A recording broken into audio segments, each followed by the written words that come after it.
یمن سے کچھ لوگ ہجرت کر کے رسول اللہ صلی اللہ تعالی علیہ وسلم کی خدمت اقدس میں مدینہ منورہ کی طرف روانہ ہوئے۔ سفر بحری جہاز کا تھا، پانی کے جہاز کا۔ اللہ کی شان، راستے میں جہاز کو حادثہ ہو گیا اور یہ لوگ مدینہ منورہ کے بجائے حبشہ کے ساحل پر پہنچ گئے۔ حبشہ میں اترنے کے بعد پھر انہوں نے انتظام کیا اور مدینہ منورہ پہنچ گئے۔ مسجد نبوی میں جہاں اس طرح وفود کے مہمانوں کے آنے کا نظام ہوتا تھا، ادھر ان کو ٹھہرا دیا گیا۔ جو کچھ کھانا راشن لے کر آئے تھے وہ پھر آہستہ آہستہ ختم ہو گیا۔ تو مشورہ کیا آپس میں کہ حضور صلی اللہ تعالی علیہ وسلم کی خدمت میں پیش ہو کر یہ بات بتلائی جائے۔ تو ایک صاحب کو حضور صلی اللہ تعالی علیہ وسلم کے پاس بھیجا گیا۔ وہ حجرہ مبارک کی طرف تشریف لے گئے اور انہوں نے رسول اللہ صلی اللہ علیہ وسلم سے یہ بات بتانے کا ارادہ کیا۔ قریب پہنچے تو حجرے میں سے رسول اللہ صلی اللہ تعالی علیہ وسلم کی تلاوت قرآن کی آواز آ رہی تھی۔ وَمَا مِن دَابَّةٍ فِي الْأَرْضِ إِلَّا عَلَى اللَّهِ رِزْقُهَا وَيَعْلَمُ مُسْتَقَرَّهَا وَمُسْتَوْدَعَهَا كُلٌّ فِي كِتَابٍ مُبِينٍ۔ عرب تھے نا، وَمَا مِن دَابَّةٍ فِي الْأَرْضِ إِلَّا عَلَى اللَّهِ رِزْقُهَا۔ دنیا میں اس زمین کے اوپر چلنے پھرنے والا کوئی جاندار ایسا نہیں ہے جس کا رزق اللہ نے اپنے اوپر لے نہ لیا ہو، ذمہ نہیں لے لیا ہو۔ وَيَعْلَمُ مُسْتَقَرَّهَا، اور وہ ان کی رہنے کی جگہ کو بھی جانتا ہے۔ وَيَعْلَمُ مُسْتَقَرَّهَا وَمُسْتَوْدَعَهَا۔ مستودعها ایک ہے مستقر، رہنے کی جگہ، جیسے میرا آپ کا گھر۔ ایک میں نے اپنے اختیار سے کوئی گھر ابھی نہیں بنایا، کہیں ٹھہرا ہوا ہوں، مستودعها۔ تو اللہ جانتا ہے یہ اس کے رہنے کی جگہ ہے، اللہ جانتا ہے یہ اس کے ٹھہرنے کی جگہ ہے۔ کل فی کتاب مبین۔ یہ سب اللہ پاک نے ہزاروں سال پہلے ایک کتاب میں لکھ کر رکھ چھوڑا ہے۔ قلم پر اپنے علم کو ڈالا اور قلم نے لکھا اور لوح محفوظ پہ لکھ دیا۔ ہزاروں سال پہلے یہ بات طے ہو چکی کہ میرا رزق کتنا ہے، اس رزق کو مکمل کیے بغیر میں دنیا سے رخصت نہیں ہو سکتا۔ اب جو انہوں نے یہ سنا وَمَا مِن دَابَّةٍ فِي الْأَرْضِ کا، تو چلنے پھرنے والے تو ہم یہ، تو جب اللہ نے رزق ذمے میں لے لیا ہے تو میں رسول اللہ صلی اللہ علیہ وسلم سے کیا کہوں گا۔ آ گئے واپس۔ تھوڑی دیر کے بعد دو آدمی آئے، دو برتن تھے ان کے پاس، روٹی اور سالن کے۔ انہوں نے خوب سب نے پیٹ بھر کر کھایا، بچ گیا۔ تو مشورہ ہوا کہ جو بچ گیا ہے وہ کسی کے کام آ جائے گا، تو رسول اللہ صلی اللہ تعالی علیہ وسلم کے پاس بھیج دیا جائے واپس۔ رسول اللہ صلی اللہ علیہ وسلم کے پاس واپس بھیجا گیا کہ جی جو آپ نے بھجوایا تھا وہ تو ہو گیا، لیکن اتنا بچ گیا ہے کسی ضرورت مند کو بھیجوا دے۔ تو آپ صلی اللہ علیہ وسلم نے ارشاد فرمایا کہ بھائی یہ کھانا میں نے نہیں بھیجا تھا۔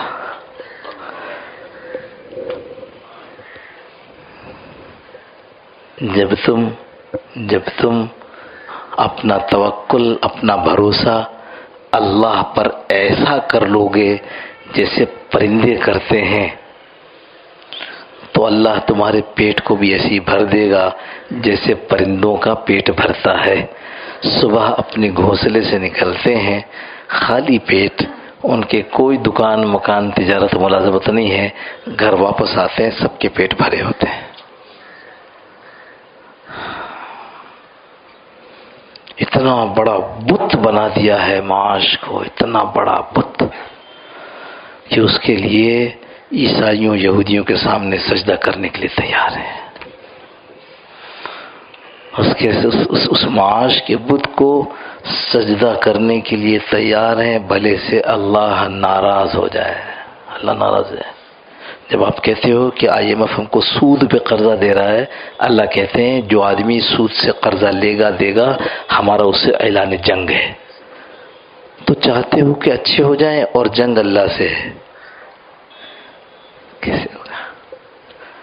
چاہتے ہو دنیا کی زندگی اچھی ہو جائے اور دنیا کے مالک سے ناراض، دنیا کے مالک کو دعوت دے دی مبارزہ، تمہارے سمجھتے ہو جنگ کی دعوت دے دی کہ روزانہ اتنے کروڑ اتنے ارب کا سود ہمیں، یعنی قرض کی مد میں یہ سود دینا پڑتا ہے، تو یہ کیا کر رہا؟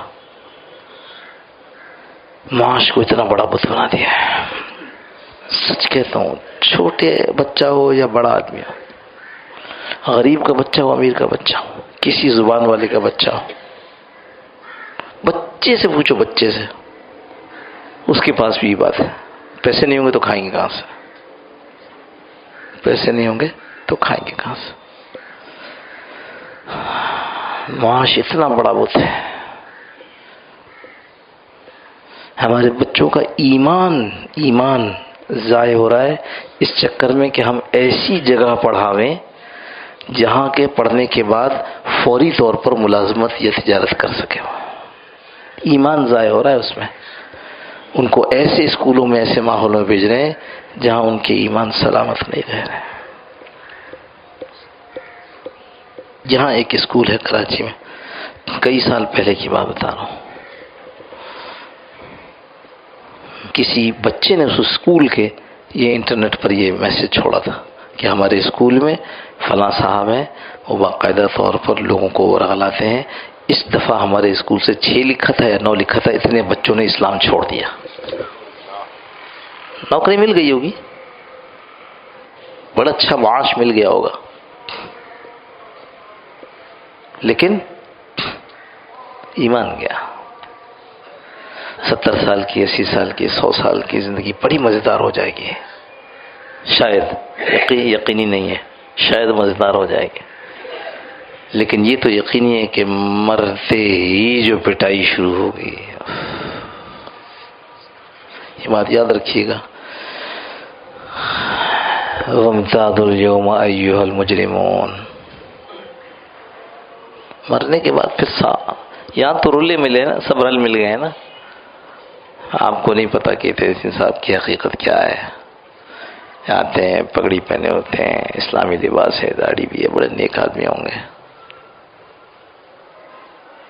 مرنے کے بعد سب کچھ کھل جاتا ہے، پھر آدمی کسی کو دھوکہ نہیں دے سکتا، پھر منافقت سمجھ میں آتی ہے کہ کتنا برا کیا، کتنا برا کیا۔ مال کے واسطے، رزق روزی کے واسطے اپنے بچوں کو جہنم کی آگ کا ایندھن بنا رہے ہیں اور خود بھی بن رہے ہیں۔ جب غلط طریقے سے کماتے ہیں اور غلط کھانا پیٹ میں جاتا ہے، تو میں نے پہلے بھی عرض کیا تھا، ہمارے شیخ نے عجیب بات کی، کہنے لگے کہ جو کھانا حرام کا تھا وہ پیٹ میں گیا، پیٹ سے پھر اس میں سے غذائیت جو تھی اس کھانے کی وہ خون میں شامل ہوئی، اور پھر وہ غذائیت خون لے کر کے آنکھوں میں پہنچا، کیونکہ یہ والے خون کا حصہ آنکھوں میں پہنچے گا تو آنکھیں صحیح ہوں گی، یہ خون نہیں پہنچے گا تو آنکھ کام چھوڑ دے گی، لہذا اگر وہ حرام کھانے سے بنا ہوا خون لے کر پہنچا تو پھر وہ آنکھ تو حرام ہی دیکھے گی۔ اس خون کو جب ہم زبان میں پہنچائیں گے تو غلط ہی بات کرے گی، اس خون کو جب ہم ہاتھوں میں پہنچائیں گے تو ان ہاتھوں سے تو نیک کام نہیں ہوگا۔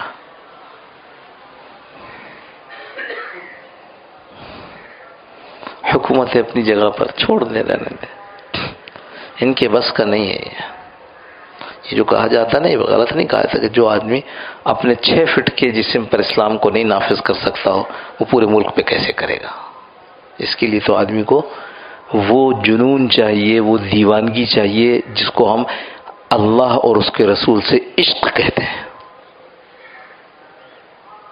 کچھ رہے نہ رہے، اللہ اور اس کے رسول کا دم ہمارے لیے رہے، اللہ اور اس کے رسول کی نسبت ہمارے لیے رہے۔ تو اس واسطے یہ غلط نہیں کہا جاتا کہ جو آدمی 6 فٹ کے جسم پر اسلام کو نہ نافذ کر سکے، بھول جاؤ کہ وہ آدمی کہیں اور نافذ کر سکے گا۔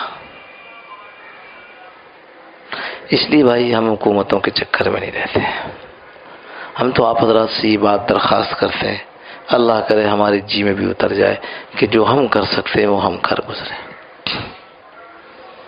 میڈیکل کالج کا لڑکا تھا، اس سے کہنے لگا کہ وہ میں جب اپنے اس کالج سے نکلتا ہوں تو راستے میں عصر کی نماز کا وقت ہو جاتا ہے۔ تو میں نے کہا عصر کی نماز کا وقت ہوتا ہے تو پھر کیا ہوتا ہے؟ کہنے لگا جب مغرب تک گھر پہنچتا ہوں تو پھر مغرب کی نماز بلا جماعت ہوتی ہے، جماعت کے بغیر عصر کی نماز بلا جماعت پڑھنی پڑتی ہے۔ میں نے پوچھا یہ بتاؤ جب عصر کا وقت ہوتا ہے تو تم اس وقت ہوتے کہاں ہو؟ تو اس نے ایک جگہ بتائی کہ تقریباً وہاں پر پہنچا ہوتا ہوں، اسکول کالج کا جو پوائنٹ ہوتا ہے بس جو ہوتی ہے وہاں تک۔ میں نے کہا وہاں قریب میں مسجد نکلے ہے تو مسجد، میں نے کہا اتر کے پڑھ لو، اتر کے پڑھ لو۔ کہ اتر جاؤں گا تو پھر خاصی دیر ہو جائے گی۔ میں نے کہا دیکھو جس نماز سے پہلے آپ سے بات ہے، جو تم کر، وہ میڈیکل کالج کا لڑکا تھا، میں نے کہا do what you can do, جو تم کر سکتے ہو کر گزرو، اللہ will do what you can't do, اللہ وہ کر دیں گے جو تم نہیں کر سکتے۔ تمہارے بس میں ہے نا اترنا، کہاں اتر کے نماز پڑھنا، ہاں جماعت مل جائے گی، ہاں۔ میں نے کہا تم کر ڈالو۔ کچھ دنوں کے بعد آیا کہنے لگا کالج والوں نے شیڈول چینج کر دیا، اب آرام سے ہم نماز پڑھ لیتے ہیں۔ یہ دیکھی جاتی ہے، اللہ کے ہاں اس کا اعتبار نہیں ہے، یہ تو حکم ہے کر نہیں ہے، یہ دیکھی جاتی ہے۔ یہاں کیا ہے؟ ایک دن کالج سے سیدھا گھر آ گیا ہمارے، اور ملاقات کر کے کہنے لگا بڑا مسئلہ ہو گیا ہے، وہ کیا کروں میں، کیا ہو گیا؟ کہنے لگا وہ سرجن صاحب پڑھا رہے تھے، اور انہوں نے پڑھاتے ہوئے ایک کو بلایا، اس نے اس سے سوال کیا، اس نے بورڈ پہ لکھا، دوسرے کو بلایا اسے، پھر مجھے بلا لیا، مجھے کہا فلاں فلاں چیز سمجھاؤ بورڈ پر۔ تو میں سمجھانے لگا، جیسے ہی میں نے شروع کیا ویسی اذان کی آواز آ گئی، تو میں نے اپنا مارکر بند کر دیا اور مارکر بند کر کے کھڑا رہا۔ سب لڑکے گھبرا رہے ہیں کہ یہ تو سرجن بڑا بے دین آدمی ہے، اور یہ سرجن اتنا اہم آدمی ہے اس کالج میڈیکل کالج کا کہ اگر یہ کسی کے خلاف ہو جائے تو اس کو ڈگری نہیں ملتی، یہ کیا کر رہا ہے؟ خیر کہتا ہے کہ میں نے بہت اطمینان کے ساتھ یہ ہوا، پھر اس کے بعد جب اذان ختم ہوئی، اذان کا جواب دیتا، اذان ختم ہوئی تو میں نے وہ مارکر رکھ دیا اور میں نے کہا سر دس از نماز ٹائم، یہ تو نماز کا وقت ہو گیا۔ آپ اپنی کہانی سنا رہے ہیں، کہتے نماز کا وقت ہو گیا۔ تو سرجن کہنے لگے کہ بھائی دیکھو you have to choose either of them, تم کو ان دونوں میں سے کوئی ایک چیز چننی پڑے گی، یا نماز یا ڈگری۔ تو کہنے لگا میں نے ان سے کہا نماز، اور میں کلاس سے باہر نکل گیا کلاس سے باہر نکل گیا۔ ہاں بعد میں لڑکوں نے مجھ سے کہا، ساتھیوں نے، کہ بھائی یہ تم نے کیا کیا ہے، نماز تو بغیر جماعت کے پڑھ لیتے، بعد میں جماعت نکل جاتی تو کیا ہوتا، لیکن یہ تو ہے کیا، یہ سرجن ناراض ہوگا تو کیا ہوگا؟ تو میں آپ کے پاس لے آیا ہوں کہ میں نے صحیح کیا غلط کیا، سبحان اللہ، کر گزرے اور مجھ سے کچھ صحیح کیا غلط کیا۔ اللہ اکبر۔ اس وقت وہ انگلینڈ میں سرجری کر رہا ہے وہ لڑکا، خود ماشاءاللہ سرجن بن چکا۔ جو ہم کر سکتے ہیں ہم کر گزرے، خدا ہے اوپر، اسمع و ارا۔ موسیٰ علیہ السلام سے کہنے جاؤ، کہا فرعون تو بڑا مشکل، کہ جاؤ مت گھبراؤ، اننی معکما، میں تم دونوں کے ساتھ ہوں، اسمع و ارا، میں دیکھ بھی رہا ہوں اور سن بھی رہا ہوں۔ اس کا ترجمہ کسی نے خوب کیا کہ جاؤ فرعون کی طرف، تم گھبرا رہے ہو، اسمع و ارا، میں دیکھتا ہوں وہ کیا کہتا ہے، میں سنتا ہوں وہ کیا کہتا ہے، دیکھ لوں گا میں۔ یا اللہ، اسمع و ارا، وہ ہے نا مالک۔ بلکہ گزشتہ سال آیا تو کہنے لگا لندن سے آسٹریلیا چلا گیا ہوں۔ میں نے کہا کیسے گئے، کیوں گئے؟ تو کہنے لگے لندن میں 10 منٹ ملتے ہیں ایک آدمی کو دیکھنے کے لیے، مریض کو دیکھنے کے لیے، یعنی جو شیڈیول ملتا ہے اس میں ہوتا ہے کہ آپ کو دن بھر میں اتنے مریض دیکھنے، تو 10 منٹ میں تو اس ٹھنڈی جگہ پر آدمی جو بوڑھے لوگ آتے ہیں وہ اپنا پہلے ایک جیکٹ اور پھر دوسرا جیکٹ اور یہ اتارتے ہیں، 10 منٹ تو اسی میں گزرتے ہیں. میں نے کہا تو اور ڈاکٹر لوگ کیا کریں؟ کہنے کہ سب یوں ہی لکھ رہے ہوتے ہیں، بخار ہے نا تو یہ والی دوا لکھنی ہے، حال وال چھوڑو. وہ حال بتا رہے ہیں، اپنی دوا لکھ رہے ہیں. تو آسٹریلیا آ گیا ہوں، یہاں پیسے تو کم ہیں لیکن میں اپنی ایمان کی پوری قوت کے ساتھ کہ میں کسی کے ساتھ زیادتی نہیں کر رہا ہوں دیکھتا ہوں، اس لیے کہ یہاں ٹائم نہیں ہے. کہتے میرے گھر کے برابر میں ڈرائیور رہتا ہے، میرے گھر کے دوسری طرف اسی طرح کوئی چھوٹے کام کرنے والے. لوگ مجھ سے پوچھتے ہیں اب تو بڑا سرجن ہو، آپ یہاں رہتے ہو. کہ میں کیا کروں، جو میری آمدن ہے وہ اتنی ہے. خیر عرض یہ کر رہا تھا، یہ بنانا ہے، یہ چھوڑو حکومتوں کو، یہ اپنا بنا لو. یہ جو دل بن جائے گا نا پھر سب کچھ آسان ہو جائے گا. یہ اللہ کی نبی صلی اللہ علیہ وسلم کا ارشاد ہے، میں مفہوم عرض کر رہا ہوں. یہ جسم کے اندر گوشت کا ایک لوتھڑا ایسا ہے کہ اگر وہ بن گیا تو سارا جسم بن گیا، اور وہ بگڑ گیا سارا جسم بگڑ گیا. یہ دل الا وہی القلب، یاد رکھو. الا مانے یاد رکھو، الا مانے خبردار. الا سن لو اچھی طرح، الا وہی القلب، خبردار وہ تمہارا دل ہے. دل الا وہی القلب. آپ دل بنانے کو تو کوئی سوچتے ہی نہیں ہے. کیسی بیکار بات کی مولوی صاحب نے، دل بنائیں گے تو کیا ہوگا؟ اچھا جس کو سمجھ میں آیا کہ دل بنانا ہے تو اس کو پتہ نہیں کہ دل بنے گا کیسے. اچھا اور اس کے بعد جو ہے وہ اپنی مرضی سے ادھر ادھر ٹامک ٹوئی مار کے کبھی کسی کے پاس کبھی کسی کے پاس، اور ایسے لوگوں کے پاس چلے جاتے ہیں کہ جو لوگ پھر ایمان پر بھی ڈاکہ ڈال دیتے ہیں، جیب پہ بھی ڈاکہ ڈالتے ہیں. دل بنانے کے لیے اللہ والوں کے پاس، دل والوں کے پاس. دل والے کون ہیں؟ شکر ہے درد دل مستقل ہو گیا. اللہ کی محبت سے جو درد یہاں پیدا ہوتا ہے، شکر ہے شکر ہے درد دل مستقل ہو گیا. اب تو شاید میرا دل بھی دل ہو گیا. دل والے وہ ہیں جن کے دل میں اللہ کی محبت کا درد ہے، اور وہ ایسا نہیں ہوتا کہ محبت کا درد تو اللہ کا ہو اور زبان سے دنیا نکل رہی ہو. ایسا نہیں ہوتا کہ محبت تو رسول اللہ صلی اللہ علیہ وسلم سے ہو اور پوری جسم پر سنتوں کی کوئی علامت ہی نہ ہو. تو اس لیے پہلی بات دل بنانا. پھر وہ کہاں سے بنے گا، کیسے بنے گا، اس کے لیے ایسے اللہ والوں کے پاس جانا جو واقعی اللہ والے ہیں، جو واقعی اللہ کے پیارے. اللہ کا پیارا کون ہے؟ جو اللہ کے پیارے کی نقل کرے. اللہ کے پیارے رسول اللہ صلی اللہ علیہ وسلم ہے. جو چاہتا ہے کہ میں اللہ کا پیارا بن جاؤں اس کو رسول اللہ صلی اللہ علیہ وسلم کی نقل کرنی پڑے. اللہ عافیت کے ساتھ اس کو سمجھا دیں. اللہم صلی علی سیدنا مولانا محمد النبی وعلی آلہ وسلم تسلیما کثیرا کثیرا. اللهم ربنا صلى على محمد وعلى آله وسلم ربنا لا تزغ قلوبنا بعد إذ هديتنا وهب لنا من لدنك رحمة إنك أنت الوهاب. اللهم إنا نسألك حبك اللهم ربنا تقبل منا إنك أنت السميع العليم يا مولانا إنك أنت التواب الرحيم. صلى الله تعالى على خير خلقه محمد وآله وصحبه أجمعين برحمتك يا أرحم الراحمين. جزاكم الله خير. السلام عليكم ورحمة الله وبركاته.